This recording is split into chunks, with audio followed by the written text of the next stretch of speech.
salaamaaleykum mbokk internet Dak Médina maa ngi leen di nuyu di leen ziar tey nag ñu ngi fii ci Douta Seck ci formation technique de transformation jeux de légumes ci Jokkoo Macky bi nag la bokkoon. bénéficiaires yi tey la ñuy jël seen diplôme jaaroon nañ fi nag jël li nga xam ni mooy formation bi tey la ñuy jël seen diplôme ñu ngi leen nuyu. ñu ngi leen di fay. tur bi naka la. Ndeye Fatou Sarr madame Sow. 3FPT. 3FPT. tey ñu ñëw gis la ci formation fruits et légumes bi. 3FPT lan mooy njëriñam fii ci fi nga xam ne mooy formation bi ak team Jokkoo ak Macky bi. alors 3FPT mooy fonds de formation pour fonds de financement pour la formation professionnelle. soo déggee loolu mooy ñun dañuy fay pour ñu former ndaw ñi. donc Jokkoo ak Macky bi mu ñëwee Médina xale yi dafa exprimer woon besoin formation. donc président Macky Sall institué toutes ces directions ak tous les démembrements de l'État pour vraiment ñu jàppale xale yi donc tey loolu mooy fii suñu taxawaay formé nañu en transformation de fruits et légumes am na yeneen formation yoo xamante ni lancé woon nañ ko parce que ñun dañoo lancé programme bu tudd jàng jëriñu ci laa bokk donc boo déggee jàng jëriñu ci laa bokk mooy tey jeune bu nekk war na mën a am benn qualification bu koy permettre incha allah mu mën a insérer wu ci dans le milieu de l'emploi looloo ñu suñu taxawaay tey. waaw tey boo leen fi jógee deuxième phase bi est-ce que mun nañ xam fan ngeen di ñëw. alors ñun ñoo ngi fépp ci Sénégal parce que président de la République dafa insister sur territorialisation boo déggee territorialisation mooy xale bi nekk tey Dakar dafa war a am les mêmes chances que xale bi nekk Fongolemi donc amul bañ a am xàjj ak seen. waaw donc ñun daal ñoo ngi dans tout le territoire sénégalais waaw.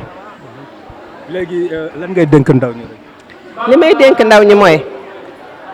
bien que liggéey amul nit boo bëggee liggéey il faut nga am qualification li may dénk ndaw ñi mooy ñu jàng li may dénk ndaw ñi mooy ñu def surtout formation professionnelle parce que formation professionnelle comme dit suñu directrice mbubb mi tey formation professionnelle parce que tailleur moo ko ñaw dàll bi ñuy sol cordonnier moo ko defar donc loolu tamit formation professionnelle te nit boo jàngul dara doo ci mën a xarañ. donc maa ngi leen di demander ñu jege ci pôle emploi yi parce que état bi teg na lépp pour jeunes yi mën a retrouver wu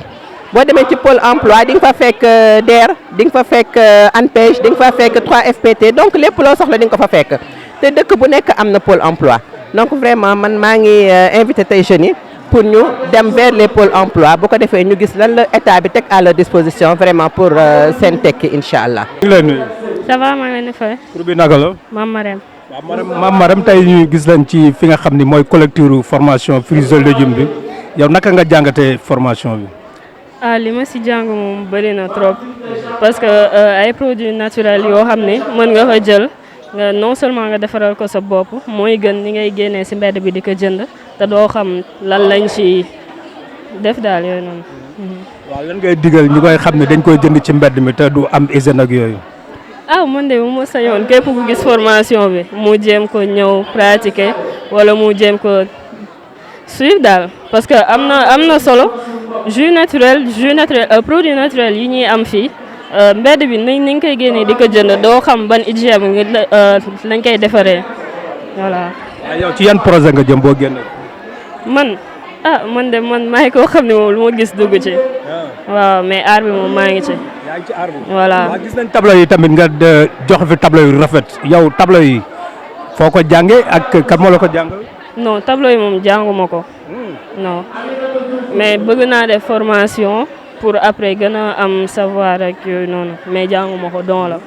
waaw lan ngay wax sa morom yi la doon seetaan yi lay seetaan rek. waaw faut ñu continuer rek liggéey moom comme que amul ak vacances yi nu nekk nii li gën mooy loo gis nga jàpp ci. parce que am na yenn moment yoo xam ne boo si tollee doo mën a nekk di laaj sa yaay wala sa papa sëgam am nga yenn âge yi war nga mën a dem liggéey am loo mënal sa bopp pour après nga xay fajal sa bopp daal mooy gën. tur bi naka la nga présenté.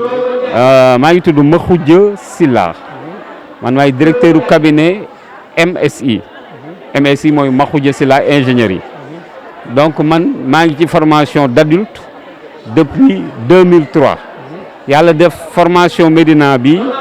ñu waroon a former 150 personnes man maa ko gagné ak waa 3FPT formation bi ci nu ñuy soppalee mbayum réew mi la ba mën koo denc lu jëm ci juróom benni weer jëm at wala loo xam da nga koy defar jëfandikoo ko léegi formation bi juróomi fan la woon formation bi ay formatrices donc ay femmes de développement comme jigéen ñi ñoo ko doon def am naa yaakaar ni ñiñ doon formé kontaan nañ ci formation bi léegi nag formé yomb na mais soo ko jëfewul da nga koy fàtte comme ni ko étudiante bi waxe léegi ki nga xam ne nii def na 3 ans nee na moom commencé na ko jëfe te li may wax waa Médina chance bi ñu am marché bi dafa nekk seen wet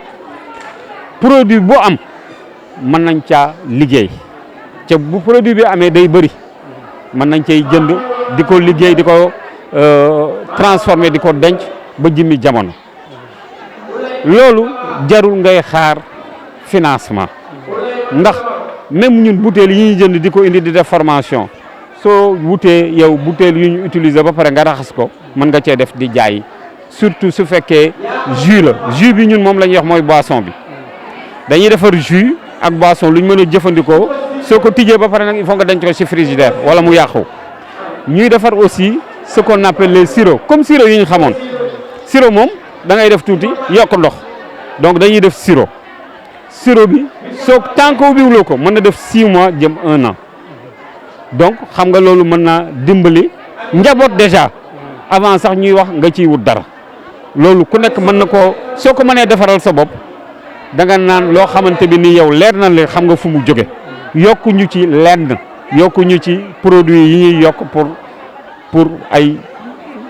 xam nga donc loolu moo doon solo formation bi nag juróomi fan la lañ koy def juróomi fan yi dafa am bés bu nekk thématique dafa am boo xamante ni dañuy def sirop su ñuy def sirop nag dañuy jël mën nañ def sirop bisaab mën nañ def sirop jinjeer mën nañ def sirop buy bisaab bu xonq am na bisaab bu weex am na mën nañ def lingom ainsi de suite maanaam li am ci marché mën nga def sirop yi comme mën nga def jus yi soo paree ci loolu nag conservation de légumes maanaam li ñu tuddee macédoine nga râpé ko ba mu ndaw wala nga dagg ko dagg yu dijj wala nga jël ay kaani doomu kaani defar dafa am nag ndox mu spécial moo xam dañ koy defar ci formation bi moo koy ànd ak moom téye ko ba du yàqu xam nga loolu c'est important ba pare nag defar ay concentré de tomate concentré de kaani defar ay confiture yi ñuy diw ci mburu yi donc loolu lépp jàngal nañ leen nuñ koy defee voilà donc daal loolu la. ñi nga doon jàngal est-ce que am nga ci satisfaction. man nag du man maay jàngale. man maa jël ñi doon jàngale. en tant que léegi man maa jël ñi doon jàngale. mais li tax ma jël leen parce que jàngal ay mag mooy sama liggéey. léegi ñoom li tax ma yaakaar ni am nañ satisfaction gis nga dañ leen a décorer. gis nga cadeau bi ñu ma jox pour madame Diop gis nga tableau bi ñu ma jox pour madame Diop donc soo jàngalee ay nit bañ décorer la am naa yaakaar nañ jàng ma am na jaar na yoon am déet. waaw. waaw lan ngay dénk ndaw ñu naan dëkk bi amul liggéey toog rek lan nga leen di dénk pour ñu ñëw ci formation yi. c'est que dëkk bi dafa bëri liggéey sëñ bi soo bëggee dégg-dëgg moom koy xeeb liggéey moo fi am mais fii dafa bëri liggéey ca jarul yenn formation yi pour nga am liggéey bu baax dégg nga le directeur du SADEF li mu wax ci par rapport ak jaay café c'est vrai que mënoo xëy suba di defar café jaay ci mbedd bi mën nañ la former mais formation du ñu dajale ci salle. nga gis ku man mbir mi mu jàngal la ko loolu formation la ca kooku mën naa bañ a dugg école mën naa bañ a xam dara ci formation ca jàngal na la ko jàngal formation mooy lan jàngal nu ñuy defare loolu nag soxlawul bañ dajale leen di wut xaalis et cetera liggéey am na fi xamal lan moo am nit ñi dañ lay wax non amuñu formation nga former leen ñu ne amuñu financement ñooñu naruñu liggéey gis nga ki nar a liggéey soo ko ne kaay ma formé la par exemple muy jaay nga ne ko kaay ma formé la je dis n'importe quoi nu ñuy transformer mbalit mu nekk engrais daf la war a wax ça ne m'intéresse pas loolu intéressé wu parce que li may jaay nii laa bëgg nga wax ma nu may def ba ful ko wutal ñeneen ñu def formation bi mais fii li yàq nit ñi li tax ñuy wax liggéey amul da ngay dem dugg ci formation boo xam sa yoon nekku ca maanaam soo ca jógee da ngay dellu croiser les bras di xaar yeneen formation donc doo mës a am liggéey ndimbal nag na ca fekk loxol borom gis nga bis bu ñu la formé commencé ndànk-ndànk def la nga tollool gis nga soo defee la nga tollool léegi financement su ñëwee da cay yokk mais man de li ma xam ca ba ma commencé formé ba léegi ñi gën a réussir après formation mooy ñi nga xamante bi nii xeebuñu 1000 francs ya ñuy commencé xeebuñu la ñuy commencé ci jigéen ñi nag am nañu seen ay mbootaayu calebasse avec lal basang xaw ma naka gis nga yooyu ñoom am nañ ci seen financement pour former wu mais doo dégg mukk ñu laal li basang dem di investir dañuy laal li basang kay dem jëndi ay yére wala ngénte ah non mais nag ñoom ñoo gën a bëgg liggéey que xale yu góor yi xale yu góor yi dama lay wax rek léegi man politique ma mais am na fi loo xamante bi ni am na fi ñu ne xale yu góor yi kaay leen liggéey jox leen liggéey ñu bëgg su weer bi de ñu jox leen 92000 ca du ñu dem liggéey xam nga yow fi mu nekk nii su fekkee tailleur nga am na foo xam soo fa jaaree dañ lay indil ay apprenti tailleur ba pare di leen fay 40000 am ñoo xam 92000 li ma lay wax ci projet yi ñu ngi fii ci dëkk bi léegi gars yi xale yu góor yi dañuy bëgg di laal 40000 yi wala 92000 yi ca yow duñ xëy ci yow su weer bi de ñu jënd la waa père defal ma rapport bi laa yaa ngi may dégg loolu mooy sooxe xaalis bi génneen nañ ko pour xale yu xëyu ndaw yi mais dañoo bëgg ñu bind leen ci xëyu ndaw yi ca su weer bi dañuy fayee ko ca li ma lay wax dama ci am lu ma xam est-ce que xam li ma la wax liggéey am na fi liggéey am na fi ndax nga baal ma ñiy jóge ci sous-région bi di ñëw di def yenn yi ñun dañ koo xeeb mais liggéey am na fi. am Khady Sène. waaw Mame Khady Sène tey nga jot sa diplôme fruits et légumes tey formation bi naka nga ko gisee ak ban njëriñ la la mën a jox. ça va alhamdulilah formation bi dañ ciy sant waa 3FPT ak ñi ci collaboré ñun jeunes Médina yi macha allah ñu ngi leen di sant di leen gërëm parce que avantage pour ñun jeunes yi déjà parce que da ngay gis koo xamante ne day nekk ci këram di yor ay produits wala ay légumes wala n'importe quoi daal te du am nu mu koy xool conserver permettre nañ jàngal nañu ni ñuy conserver fruits et légumes permettre nañ tamit que ñun ñi mënoon amul woon lu ñu def lu ñu si mën a sukkandiku liggéey ci suñu biir kër yi macha allah moom. waaw boo paree projet yi fan nga jëm. macha allah ñun déjà bañ defee formation bi maag sama naataango bi Ndeye Assou commencé nañ si liggéey suñu kër ndax ñu ngi defar suñu ay confiture ay suñu jus locaux ak yeneen yoo xamante ne incha allah bu jàng bi gënee màcc daal dinañ ko continuer di def incha allah. waaw Ndeye Rokhaya ginnaaw bi ngeen génne ci formation des fruits et légumes jot nga sa diplôme sa attestation fan la mën a yóbbu ak ëllëgu diplôme bi. ah mën na ma yóbbu fu bëree bëri fas yéene seere jàpp rek di liggéey kon ñu dañu am association de Babacar rue 25 angle 6 Babacar mooy suñu président léegi moom ñu ñuy jàppale ñu dañ ñu fas yéene ànd ñu ñëpp di si liggéey rek ba mu jëmale ñu kanam moom la ñuy ñaan yàlla fu mu nekk ni formation bi yomboon na wala yombul. ah macha allah métti na métti waaye yomb na moom nañu defoon nañu bii mooy suñu deuxième tranche. ban appel ngay lancer rek. ah ñëpp daal ñu ñëw dugg si jàpp ñu ngi ñaan daal autorité yëpp ñëw jàpp si jàppale ñëpp daal képp jigéen bu gisati lii rek na nga dem dugg si yow it ngeen liggéey nekk benn àndandoo yàlla jàppale ñu. lu am importance lu ni toll lii ngeen organisé ëpp naa wute ndaxte dëkk bu naree dox ci ay ndawam nga koy xame ay ndawam ëllëg ñooy koy teewal ci instance yi décidé ñëpp xam nañu ni jafe-jafe dëkk bi bare na ñëpp xam nañu ni état mënatul def lépp mu leer ko ni kon li dese état mooy encadrer population pour ñu dugg ci entrepreneuriat sama xarit sama rakk Jeannot Bokande gis naa mu ci taxaw di ci jàppale ñu bari aussi ma koy nuyu bu baax kon tey même boo demee bitim réew dañ naan la secteur privé bi ak secteur informel bi sax ñoo ëpp doole secteur étatique bi ndax boo demee Italie nga dem feneen ak feneen entreprise yi nit ñi moom ak entreprise familiale yi boo xoolee li ñuy jur mu ëpp état bi di jur kon état vocation du recruter bu dul jeex parce que état administration la yor te ñi mu soxla ñu koy liggéeyal ci administration la ñuy liggéey kon tey la ëpp ca mbooloo ma ay liggéeyal seen bopp wala jàpp ci liggéey am ci dara la ñu war a dundee lu mel nii nag dafay dal xel. maa ngi nuyu sama mbokk handicapé yi maa ngi gis Babacar di nuyu sama mbokk handicapé yi bu baax a baax di leen wax ni yaakaar naa ni dinañ ci gën a bàyyi xel moom laa doon wax tey ci suba ma ne ko yu bari yoo xam ni daf ñoo tënkoon jamono yi passé wàcc nañu ko ndax jamono yi passé ñaari at a ngi nii ñu nekk ci politique bu metti di waajal ay élection locale wàcc élection locale yi jublu ci législative te politique bu la tënkee lu bari da koy jël ci sa jot moo tax ma ne leen xëy na comme que yooyu wàcc nañu jaadu na nag tey jii ñu wàcce war suñu bopp gën a jege population bi yëg li nga xam ni mooy seen yëg-yëg ak seen bëgg-bëgg ñu fexe leen ci jàppale donc ci anam boobu ma leen di yëgal ni lu mel ni bu neexee yàlla dinañ ci wax ak ñañ ci war a waxal gën ci dugal suñu loxo directeur CDEPS nag bu Gueule Tapée bu Dakar département de Dakar moom moo fi teewal ndaw ñi kon parce que moom moo encadré ndaw ñi ma lay biral ni waa Médina de xale yu am jom lañu xale yu bëgg seen gox lañu xale yu sonn ndax seen gox développé wu lañu ma koy séddale waa 3FPT formation bi nga xam ni yéen a ngi koy ànd ak ñoom di ko def maa ngi ñaan ngeen dolli ko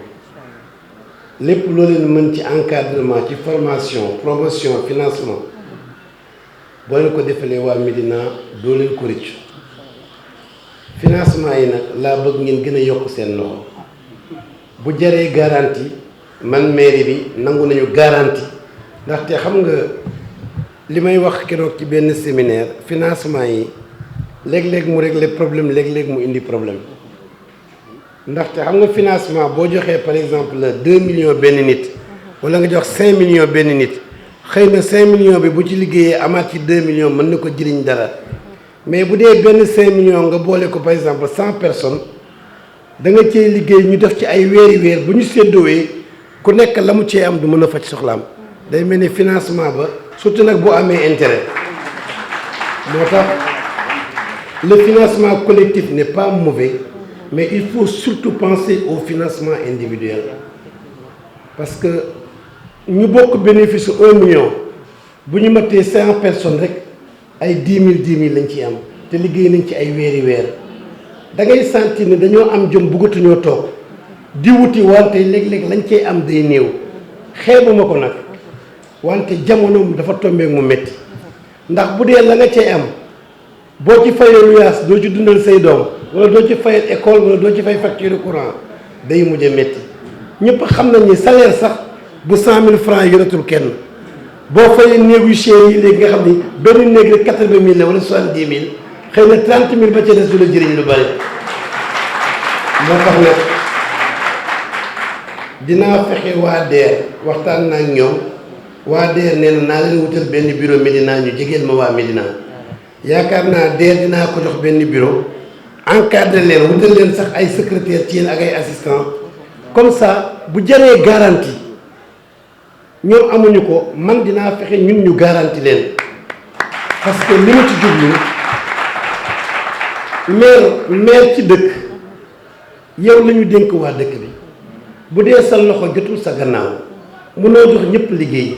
mënoo dimbali ñëpp wante koo may loxo mu dimbali boppam dimbali ñeneen dangaa war a sawar gaaw a mayee loxo kon boog Amadou Deme yàlla ñi nga àndal yaakaar naa ni semaine prochaine incha allah dinaa leen woo ci benn waxtaan boo xam ni bu dee proposé ngeen mu bunt yoo xam ne buñ ci jaaree duñu loru te di ngeen jàppale askan bi yaakaar naa dinañ ci teg suñu loxo bu baax jàppale leen ci kon encore une fois de plus may ñaan yàlla formation yi gën a yokku na formation yi yokku mais formation nag bu baree te àndul ak financement mu sooxe de gaa ñi neen dañoo jàng ba sonn te gisuñu dara njàng mi moom xale bi wax na ko léegi njàng bu baree te pratique bi gaawul rek njàng ma réer kon te pratique bi li koy gaawal mooy mu ànd ak dara. Amadou Deme coordonnateur du Jokkoo ak Macky Médina. Amadou Deme en tant que coordonnateur Jokko Macky gis nañ formation bi ngeen def satisfaction. waaw d'abord di remercier monsieur le président de la République di remercier la directrice de la 3FPT di remercier toutes les forces vives de la Médina yi nga xam ne ñoom ñoo jàpp ba lii nii mën a am on a pu former 150 jeunes et femmes yi nga xam ne tey dañoo ñëwoon di leen former en transformation fruits et légumes ak nan la ñuy mën a conserver les légumes ba mu mën a am 6 mois à 1 an avec mu nekk loo xam ne loo am importance la quoi waaw di wax ni tamit comme que tey jii Médina dafa nekk benn dëkk boo xam ne commerce daf fi barkeel pour tamit femmes yi ñu def récipiendaire bi ak fonds yi ñu jot a def ak produits yi ñu jot a jaay nii tamit ñoom ci gën a concentré wu jàpp si liggéey ci quoi. waaw deuxième phase bi mi ngi ci dem semaine prochaine lay tàmbali en pâtisserie nan la ñuy defaree ay croissant gâteau affaire yooyu noonu di ci wax ni tamit doomu Médina yi dégg lii mën nañ rapproché wu si Dak Médina suñu ko laajtee dinañ leen orienté vers ñun pour ñu xam nan la ñuy defee formation bi pour wax ne affaire yi tëjuwul pour doomu Médina la il suffit nga dëkk Médina foo mënti bokk amul parti politique amul association boo mënti bokk mën nga rapproché wu ñëw def formation bi.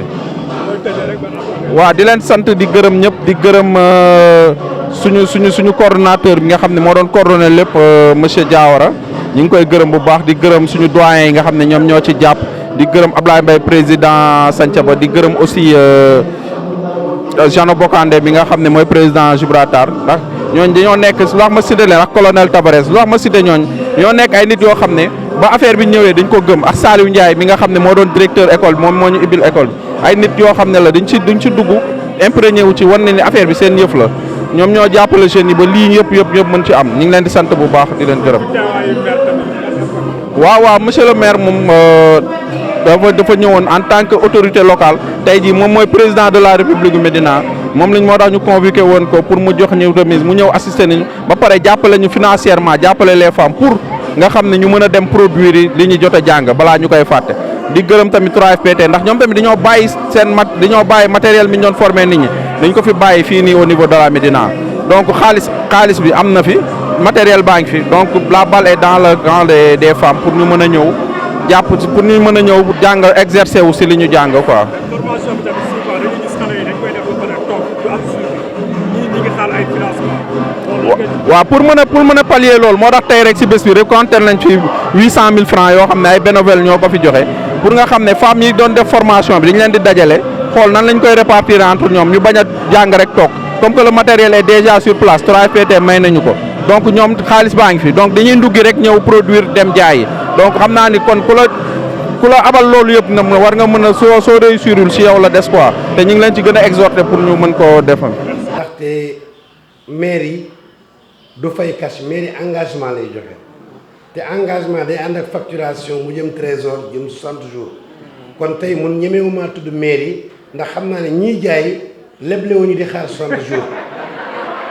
du dëgg wante sañ naa tudd sama tur man Bamba Fall jënd naa 500 000 dinaa ko fay léegi. ndaxte bu dee xale yu Médina yi dañu bokkoon ci Jokko ak Macky am ñu fa demandé woon.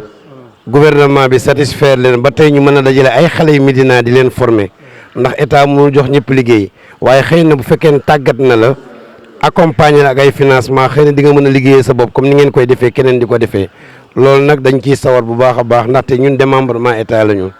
moo tax bu luy weesoo dinaa dajale acteurs yi tamit ñun ci suñu wàllu bopp waa Médina Massir fu ñu ci mën a teg suñu loxo jàppale leen ndaxte nee naa leen juróomi at yi ma dese parce que man nee naa ne bii mooy sama dernier mandat wutaatuma mandat donc ci at mi ak bi ci topp damay gën a accentuer ci infrastructure yi ñuy defaree Médina mais ñetti at yi ca des yëpp dama ko bëgg a jagleel jàppale ñi ni ci social ak ci entrepreneuriat pour waa Médina yi au moins suqali ko donc nañu yaakaar ni nañu gën a jàng gën a formé wu lu bari loo xam ne Médina ko moom dina delluwaat ci ay ndawam ci entrepreneuriat ci ay financement pour ñu am ci lu ñu téye. lii leen indiloon seen Dak artisanat fii nag lañ nekk ci Djouta Seck collectif bi nga xam ne moo fi amoon formation des fruits et légumes muy Jokko Team avec Macky Sall fii gars yi jël nañ 150 employés formé na leen ba pare nag tey leen doon jox seen diplôme jëlee nañ ci njëriñ gu bari du woo jeunes yi tamit bu ñu toog emploi am na emploi bu ko kenn xeeb liggéey kenn du ko xeeb te am na deuxième phase boo xam ni pâtisserie la ñuy defar nu ñu ñëw fii fi nga xam ni mooy ci Juuta Seck ku fi bëgg a ñëw rek da nga ñëw ñu formé la jërë ngeen jëf sama gars yi di gërëm nag sama gars yi ma àndal waa Dak Médina ku ci mel ni Mass ak ñaari Malick yi l'infatigable ak ku ci mel ni monsieur Coly li la leen indiloon seen Dak Artisanat xam naa ba beneen yoon ci yeneen reportage jërë ngeen jëf. Dak Médina.